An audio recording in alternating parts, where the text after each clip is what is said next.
the scene and I pay my dues. Rose from Phoenix, these flames they grew. Rows of people what I aim to do. Hold my dream and I stay so true. Rock the scene and I paid my. Hello and welcome. Welcome back to the bullshit. To the bullshit.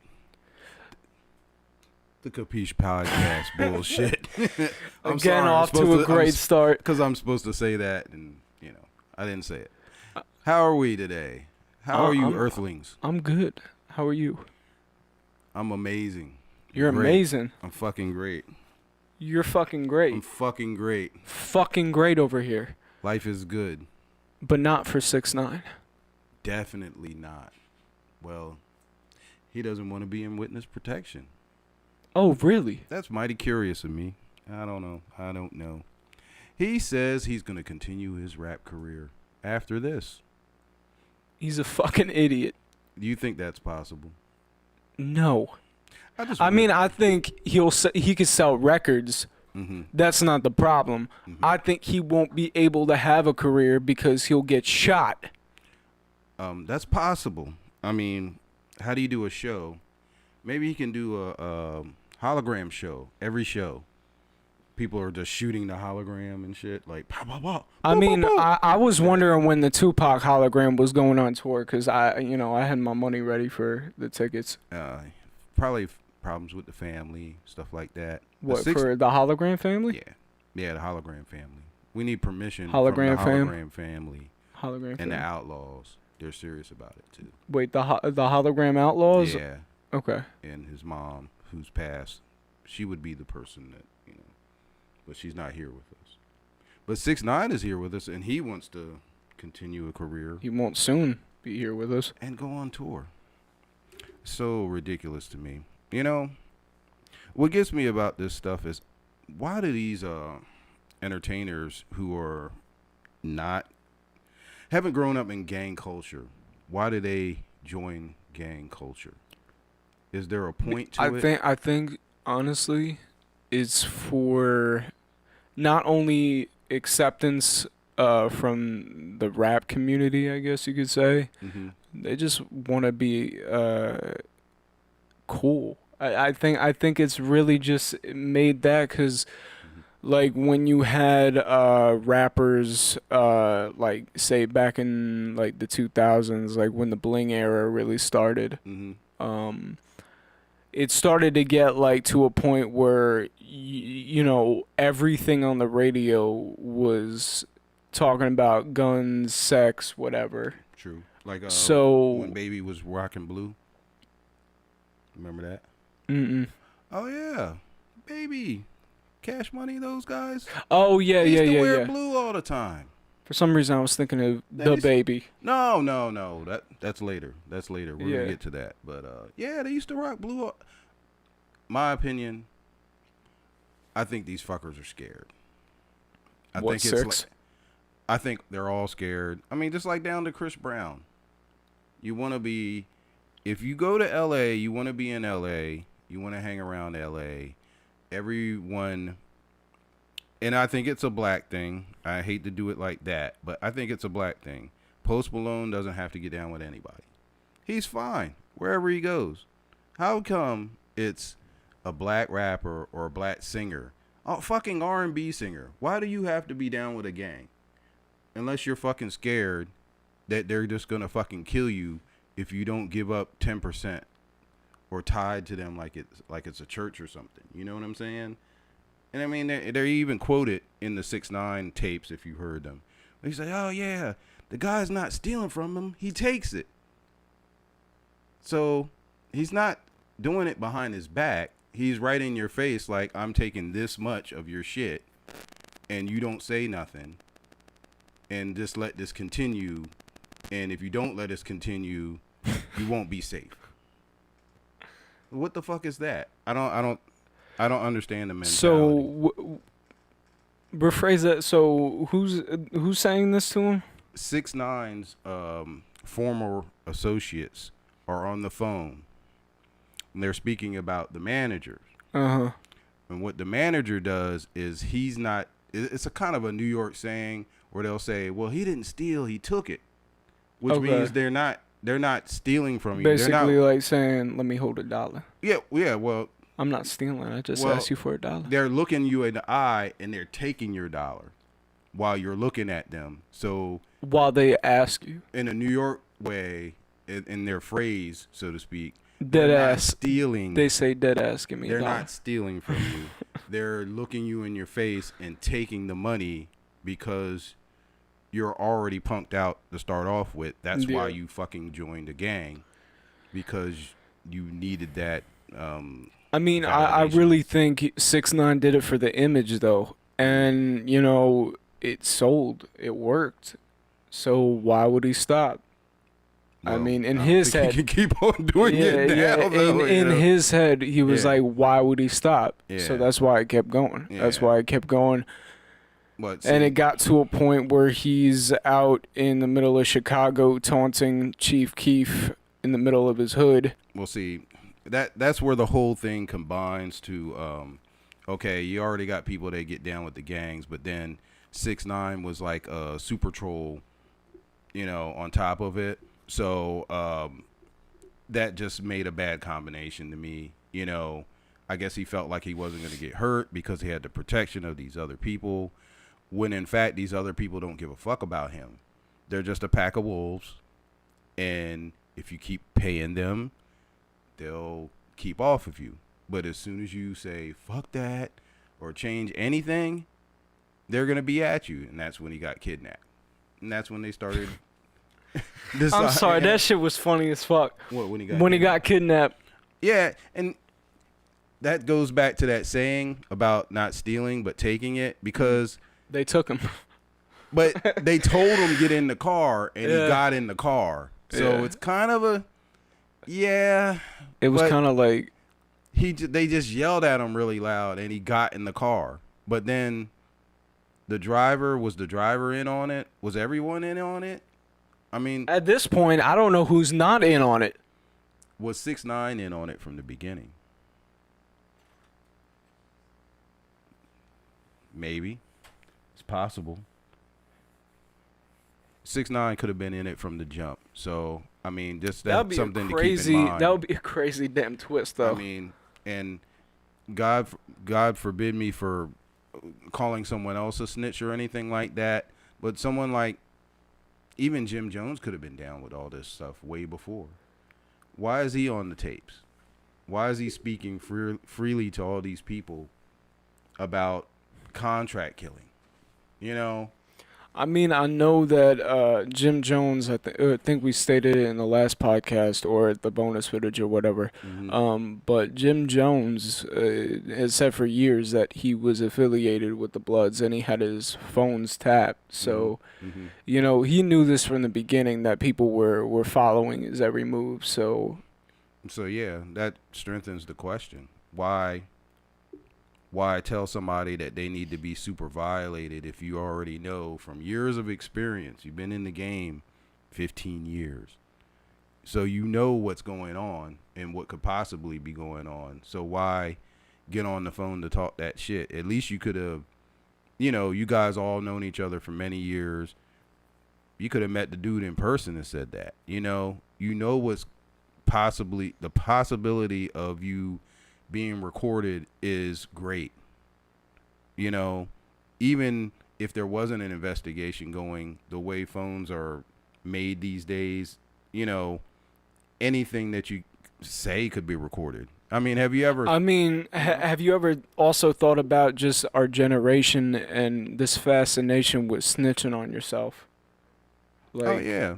Let's say but Jim Jones, I put him in the middle. Like, okay, he's halfway between my age and your age. Which is when it started, though. Yeah, but then when it started, though, it was really like down like around like probably like mid 90s, early 2000s into now. It's like there was people on record saying what they did. Yeah. And then, you know, they were using it against them in trial. And you could see with the YNW Melly case, you know, the Murder on My Mind song, and then the shit with Take K. And then he was only like what, 15 or 16 or something. So I can understand that. Yeah, I don't feel like he knows any better. But then like Jim Jones, he's got to be like 35. I feel like he knows better. He's been associated with this gang for a long time. Everybody knows that one of his top dogs in his, as far as friendship, is part of the gang. So he's seen mad people around him go to prison over all this type of shit, So how come he doesn't know to not talk this shit over the phone? I just don't get it. But it's sad. But the other sad part of it to me is when you join a gang, they think that a bid is part of the curriculum. You know what I'm saying? Like, just like you're in college or, other people in high school, part of the curriculum is going to jail and then coming back out, and you haven't graduated until you've done something like that. Yeah. You know what I mean? And it's like to me, it's a fucked up mentality because the object is not to go there. It's like, that shouldn't even be a subject to like, think that, oh yeah, when I go to jail and when I get back out, Yeah. I mean, but it works. It works. I have an example. T.I. Now, I'm in Atlanta at this time. This is 2004, 2003.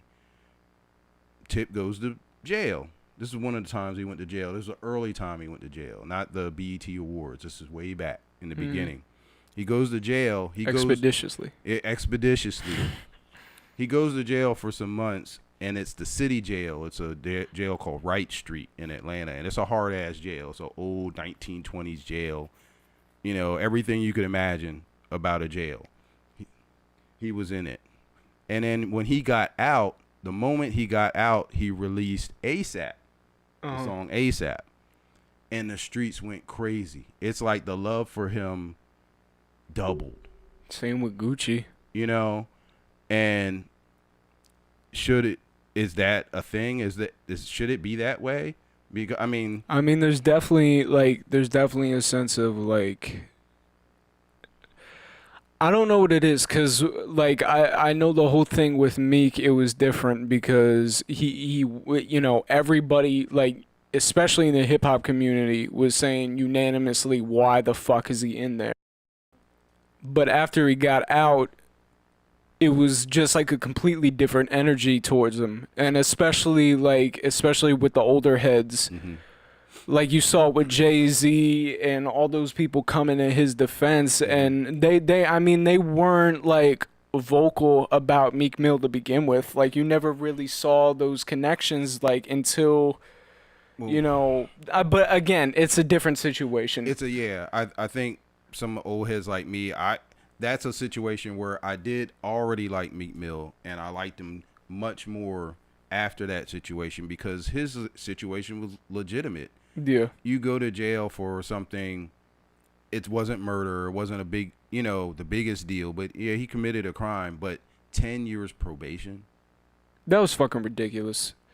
But the point I'm trying to make of that, I mean, like 90, I'll say that 80% of that was because, I was for the reason I became more of a fan of Meek after that is because people become more of a fan of an artist when they fuck with the brand of the artist, and I just fucked more with Meek after that because of my love for what he represents. But after that, but there was also, let's be honest, there was probably a good 20% after he got out. It was like, oh, there's more legitimacy to him. You know what I mean? I think an everyday person could almost relate to that a little bit more. Not just the street people can relate to it, but there's no way in hell anybody should ever be sentenced to 10 years of probation.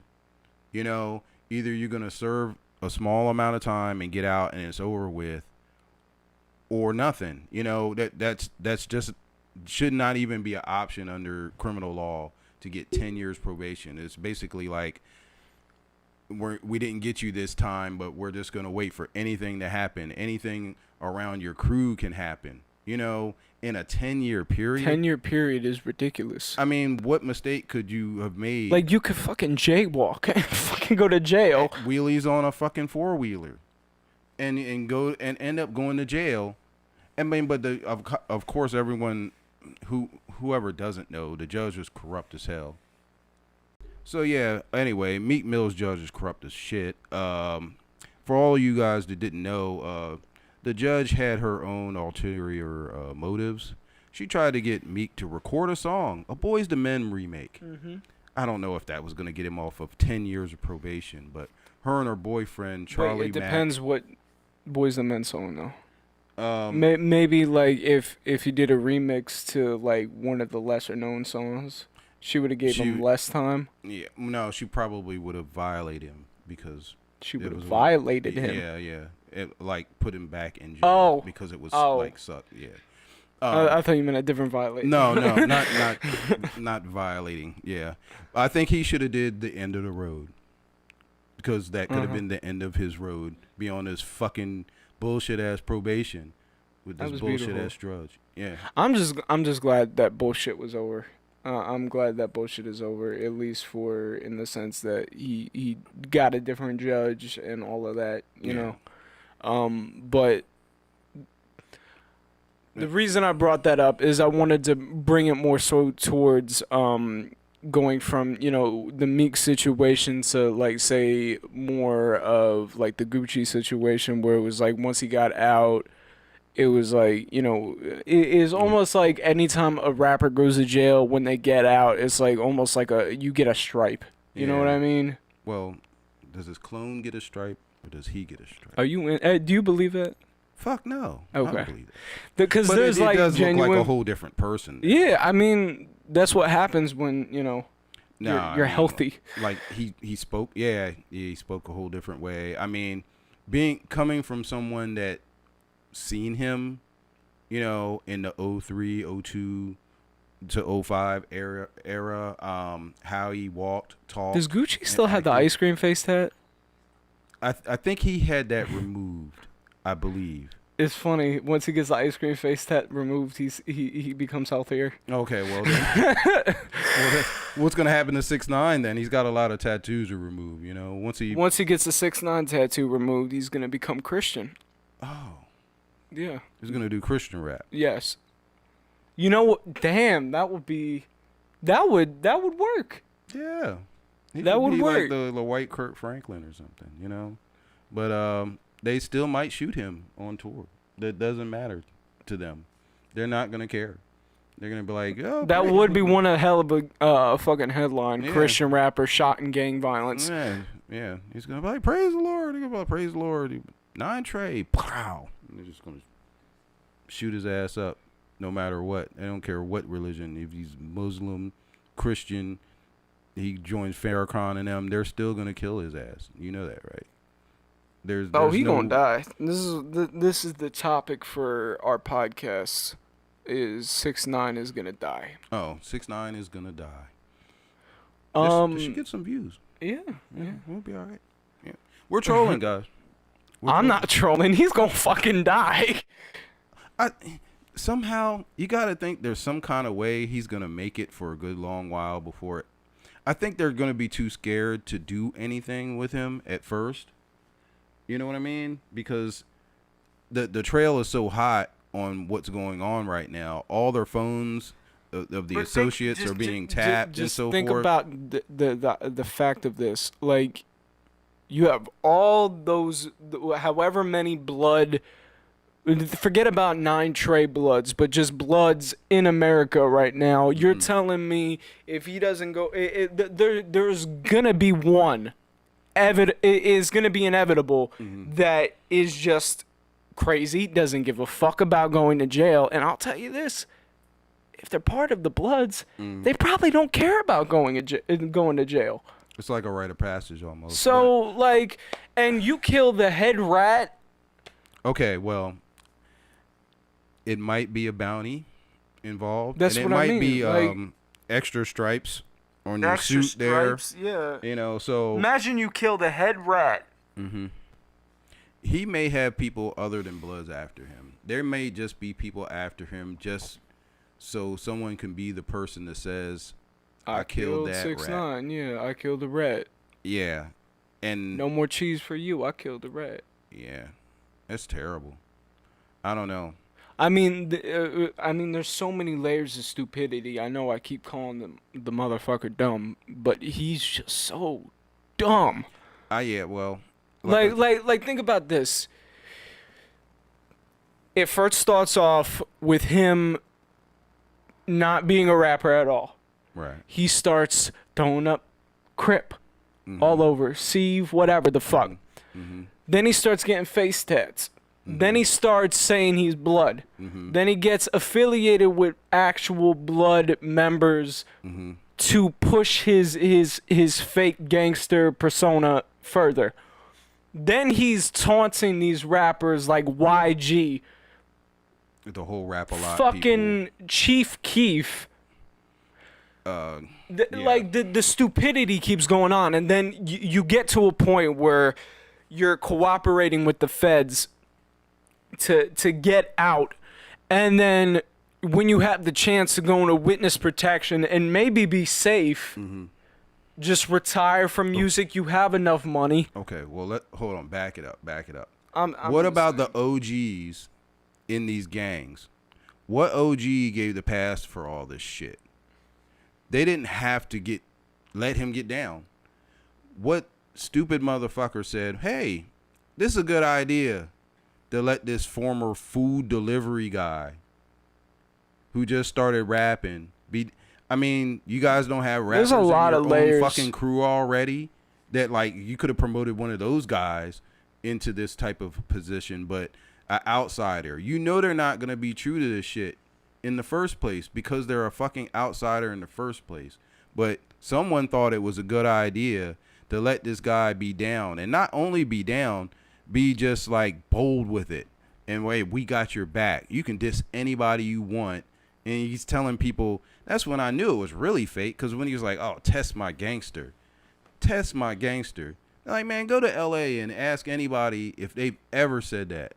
No one says that shit. No one does that. And then, like, even because they don't say it, they fucking do it. Well, that's a good part of it. But someone needs to be there to check this shit. Like, there's usually an OG that says, you know what? You going too far, bro. You know, you need to he wasn't listening to the OGs. That's the problem. Well, he don't fucking listen. I don't think the OGs were saying a fucking thing to him. Yeah, they were. Yeah, yeah, what they were were. saying? Because you had multiple people saying that shit to say, like, yo, what you're doing is stupid. And we touched on this the last podcast. He don't fucking listen because he's a fucking idiot. But say, were these OGs in his circle? Not Charlemagne, not Angie Martinez or whoever, outside people. OG. I don't think if there was an OG, I don't think that if there was an OG in his circle, in his personal circle, he would still listen. I don't think he's receptive to anything other than what he wants. So all they wanted to do is cash in. We didn't give a fuck about this guy. We're gonna let him do whatever the fuck he wants, as long as we can take what we want and not really have to steal it, because he's not gonna do shit anyway at the end of the day. And when all the cards fall, I mean, the cards were falling before it started, because this road manager was already an informant from 2017. And that's what gets me back to these OGs. If this guy took down a whole set of fucking Crips in 2017 in the same city, and then you go to another part of the city and they let you not only join the gang, but become a general in the gang and become the plug. He's the fucking plug for the gang. So it doesn't matter if you know, we're worried about the rules of ratting and snitching and shit, but this guy's a rat and a snitch, and you let him be a general in your fucking gang. What the fuck as long as he has money or possible money to bring to the table, people don't even give a fuck? Is that what it is? That's probably it. But that's some desperate ass shit. I mean, damn. You know this guy's a fucking rat if you can fucking read paperwork, and if these people in Rikers Island You and don't other think? jails I mean, all at the know. same time, you gotta think. You don't think there's one person, one OG, in all of these, all the times he's been around these members that has brought up this shit? No, they were obviously that's had to have happened, Well, but they were blinded by the money. I mean, like, think about all the things that 6ix9ine. I mean, you gotta keep in mind. Usually, like, gang members are gonna be more impoverished. Like, if they see the opportunity, or benefit. some the type of benefit to be around all this money and all these Clout. parties and clout and whatever, you think they're gonna pass up Yeah, on I don't that? even think it's like a dollar sign. What did he do at the first video? He just like bought 30 bandanas. He spent $30, bought 30 fucking bandanas and passed them out. That's expensive. Like they don't have a fucking. They're already blessed. They don't have bandanas already. Like, why is he the guy buying? So you got you got bought out for a fucking bandana and shit. You know, like, here, guys. Maybe they ran out of bandanas.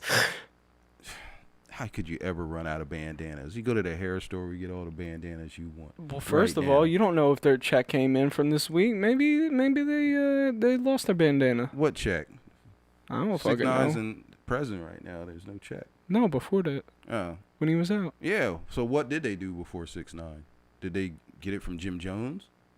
But the bandana. Yeah, the bandanas, the money for the bandanas, the drugs, the clout. No, they got the money from the bandanas from the drugs. That's how it worked. Oh, I thought they wrapped the drugs in a bandana or something. I don't know. But wait, what if you go to, like, a Crip's house and you got a red bandana wrapped around the drugs? Then that doesn't go well. Maybe that's how they lost it. Oh, that's fucked up. I don't know, but that just speaks to there just must not be a very organized thing going on with them. There is no one OG that's really calling the shots. Nothing It's a about bunch this of said people- organized. Yeah, The only organized part is the feds. saying that it's an organized criminal Yeah. enterprise. Yeah. Well, you know, I guess every man was for themselves, and everybody was trying to get whatever piece of the pie. It's something about the girl. Fuck you looking at the camera, bro. Thirst fucking trapping the camera over here. No. All right, so I'm with my boy Izzy, What's going on, y'all? Prince Izzy. From the 215. So I'm with my boy Izzy. He's a singer, a rapper, poet, thirst, Little bit of everything. professional thirst trapper. You know. I've seen him dancing on a street corner before, so I think he's a panhandler. But yeah, I brought him in. We're gonna talk about the baby's new record. Last podcast, which dropped last Monday. We recorded that before the baby ended up dropping an album. Why are you looking like that? Right now, the baby is actually one of my favorite rappers, man. He's one of my favorites right now. Like, Definitely. lyrically and like, Why are you fucking talking like that? He said, lyrically, man. Lyrically. well, first off, The sir, baby. I'm fucking tired. Shut your ass up. Keep it rolling. You know what I'm saying? But anyway, Anyway, the baby, KIRK. yes. Listen, hottest motherfucking album out for real. I feel like right now. Now they said that that KIRK was actually going to do better numbers than the Carter 3 or something. Who said that? Listen, he said it. Yeah. He said that? Yeah, he said it. I don't know where, but I heard it at work. So yeah. So it's not backed by facts, but yeah, from Izzy's work. Yeah. That's the exclusive here. Now, you can't really compare anything to Lil Wayne for real. The baby, he's good for new age. First of all, it's not doing numbers like that. all right, let's talk about the album first, and then we can start comparing. What was your favorite tracks? My number one favorite track had to be the intro, even though Intro, yeah. that joint went hard. I do really wish that the album was a little more introspective, like the intro. But that's my personal taste. But you know, Well, Sir, using big words. I don't know what intros. Introspective, anyway. like talking about himself more. You know what I mean? I mean, technically, the album was basically him talking about his dad. You see what I'm saying? That's why it's called KIRK. I mean, I didn't really get that. It was really just like a bunch of it. Really, like if he just named this the baby on baby, or if he just named this baby on baby 2, like I wouldn't really see a difference. You know what I mean? Like that's just my personal opinion. So yeah, I guess you could say he could have easily went more into depth about his personal. Yeah, like I kind of wanted to hear more about his father or whatever, Right. just so I could get more of a feel of him as a person. Right. But that again, that's just my personal taste. But what was your personal opinion on the record as a whole, though? I fucks with it. Yeah, For real, I ain't gonna hold you. I really, as the kids say, it's a bop. It's a bopper. It's a bopper. Yes. What's one of your favorites? Other than the intro track, I really liked. Well, other than the Double XL freestyle, we'll talk about later. Really, with featuring Stunner for Vegas, I really liked that track. I just really liked just the sample that they used. The I don't know what type of vocal sample they used, but it was really dope. And you know, with it had certified the baby bass on that shit, Right. where you play it in your car and your whole car, you think you're having a fucking earthquake. Yeah. Another one of my favorites probably was iPhone. It's only for the baby part. I'm not a Nicki fan. I didn't hate her embarrass part. me. I didn't hate her part. She did her thing. Yeah. Yeah. That's all, I mean, and then top it off, the one with the Migos, you know I love Migos. That's yes. I was waiting for the baby track with Amigos. Yes, I've been waiting for that for a minute actually. Yeah, because I mean, especially like their styles, it just complements each other. Especially with the flows that they use, you know, they both got that southern shit that on the triplet type flow and shit like that, you know. But yeah, overall, I think it was a really dope record. A lot of really good songs. There's not really one song I could be like that was like trash. The only song I really had a gripe with was "There You Go." And there was a part where it was like, I don't know if it was fucking whistles or it was fucking a queef. I don't know. It was like there was an interlude part between the verses and the hook, and it was like some weird shit. I didn't like it. It was out of tune. It wasn't. In my opinion, it should have been there, but overall, it was like a really dope mixtape. That's how it came off to me. It wasn't really like the way I look at an album is I for me at least I want to get something from it other than just all. I don't know. I mean, it was a dope Project altogether. It was a dope project. Yeah. So I have no complaints. I just wanted to hear more about the baby as a person. Yeah. How you feel about the gospel? The gospel track. Yo, I ain't gonna hold you. Go ahead. Yeah. Go me ahead. personally, I really don't listen to a lot of Chance the Rapper, but I like, you know. That's what I was about to say. I'm like, Chance disappointed me this year with the Big Day. And then he raps like that on a feature, but doesn't rap like that on his album. That's like I don't understand what's that about, and I'm guessing that was probably around the same time as the Hot Shower song. Nah, Hot Shower one of my favorite songs, but this not about the Chance the Rapper. It's not about Chance but the not Rapper. Chance the Rapper. Yeah, but I feel like I like gospel for real. That track.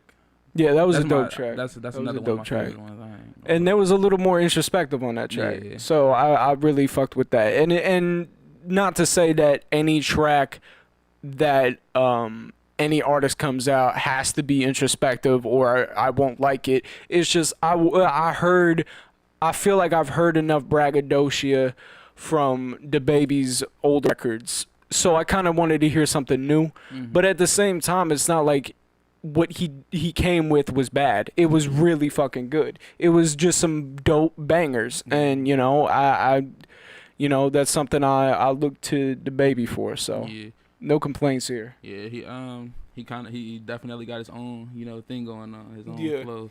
There's nobody that really can sound like him right now. For real. Nobody that really raps like him. I don't Yeah, think. I mean, it is crazy because he raps in a triplet flow. He raps like, you know, that Southern Migos 3-6 flow, but there's something different about the way like he does it. he put his own flavor I into it, think it's the charisma that the baby has. It just comes off different. He know he the shit. That's what it is. Yeah, you know he the shit. You know he the shit, yeah. and he is the shit, and nobody could fucking deny that right now. The man just fucking sold what 130,000 first a week, God. and that's just projected. Yeah. So that could change. It could be higher, could be lower. We don't know, but that's pretty good for a first like fucking album where you're, you know, that high in popularity. Yeah, man. I feel like, you know, yesterday I stubbed my toe and like I almost fell down. I guess you could say my fall down video is out now. Boo! You stink! I like how his nose is like on the fucking mic. First of all, half of my body is my nose, so it was gonna happen. All right, just like how 90% of your body is lip. Thank you, Matt. Anyway, No problem. so how you feel about the video, man? I feel good about it. It was co-directed by my man Third Divisions. I came up with the idea a couple months ago. I mean, I came up with the Blood video probably about 4 or 5 months ago, and then, you know, decided to go along with the music like have a whole music film, you know, incorporated, and you know that's out now. We doing things different out here, man. Right. What inspired you, you know, to do the whole do-wop? You know what I mean? I love how you're interviewing me now. Yes, but go ahead. What inspired you to do to make the Fall Down video? Fall Down video. I mean, with the concept of the album, it's about somebody in a crisis basically, and it was a lot of it was talking about, you know, coming out of a crisis or getting out of a situation you may not be particularly wanting to be in, you know, whether that be money struggles, just issues with mental health, whatever, and coming out from that. So I decided to kind of use the idea of a wound as the metaphor for like a struggle you may have and gotta go through, but you heal at the end of it. But yeah, I don't want to give any more away from it. Fall Down music video out now. Cool. But enough interviewing me, Mr. Izzy. I got one question though. Like, where all the blood come from? That was from when Father Ciph like stabbed your ass. Yes. And It's almost like the first song is called Blood. you know what? That's the reason why I keep calling it Blood too, because there's a lot of blood, and that's the first thing I think. No, I can understand because it's fucking confusing. Yeah. Because Code Red, I don't say the word Code Red on the Code Red song, but I say it on the Blood track. And it's crazy because we had a little, you know, debate on what the fuck the name of the album was, and you wearing half of it. Yes, I'm wearing Code Red hat and a Code Red shirt. Yeah, so and yeah, I missed it all. But cool. You don't got your glasses on. It's all good. And you still don't got them on. No more. Thank you, director. Damn, everything is so much clearer now. Okay. Yeah, it's almost like that's the purpose of glasses. Shut up. So Prince Izzy, what do you got going on? Not a damn thing. I'm getting back to it though, man. For real. I'm I'm getting just back doing a to whole it. bunch of writing. I've been quiet lately, working hardly working. I've been forcing this man to just fucking do music, but he's ignoring me for the grind. There we go. See, it all works out. Yeah. Yes, but I got a lot of good stuff coming out soon though, man. And of course, you know, you gonna be incorporated, of course. And that's how we'll end it. Thank you for watching. When your palms are sweating, but got an empty wallet. You got no direction, the safe and normal guarded. Gotta keep that passion, show them that you a problem. Feed your family with cash, they said you couldn't acquire. If you ain't thinking you the king, then what the fuck you in hip-hop for? I'm knowing I'm the kingpin, you should probably sleep the kids by more. This not for, if not your mother probably kick drop your. For it is an